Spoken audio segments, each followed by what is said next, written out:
In this session, I am going to discuss about the financial reporting of the bonds. We will also see their initial recognition, measurement and subsequent measurements. Okay. So bonds, as we know, they are the contracts between the bond issuer and the bond investor, where the issuer promises to pay a certain amount of borrowed money to the bond investor by the end of maturity, along with the agreed upon coupon amount. Okay. And three more important concepts I just want to add on here are the market value, par value and the book value of bond. Okay.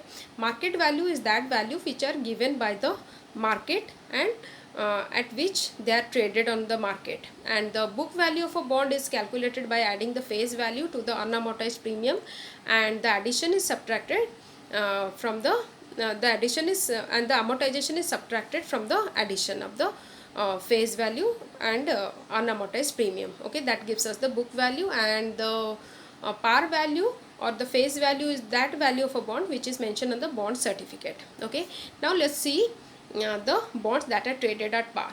During the issuance of a bond, if the coupon rate is equal to the yield rate, then those bonds are called as the bonds that are traded at par, and at this case the coupon payment plus the present value of the face value is equal to the par value.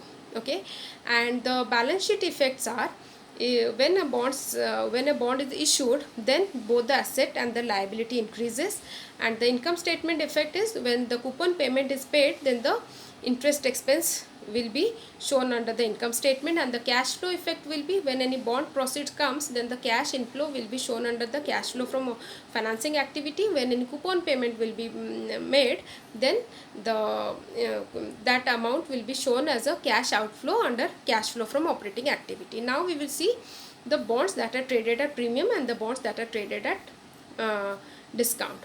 Not at all times the coupon payment rate, the coupon rate is equal to the yield rate. Okay, and in that case what happens, if the coupon rate, okay, is lesser than the yield rate, okay, then what happens, the bond proceeds will be less than the face value. Okay, and the difference is called as the discount, and in that case the bond investor has to pay a lesser amount. Okay, the bond investor has to pay a lesser amount than the face value, and bonds that are issued in this way are called the discounted bonds. And when the coupon rate is higher than the yield rate, then in that case the bonds proceeds will be higher than the face value, and those bonds are called as the premium bond. Okay, now we will see the balance sheet measurement.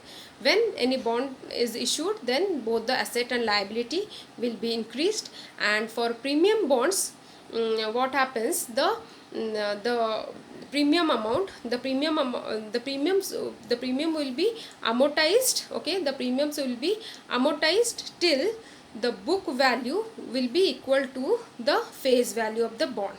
Okay, and in case of discounted bonds, the discount will be amortized so that the book value of the bond, okay, the book value of the bond will be increased until it reaches equal to the face value. So that is about the balance sheet measurement, and we saw the financial reporting of the bonds in three scenarios: bonds that are traded at par, discounted bonds and the premium bonds. Thank you very much.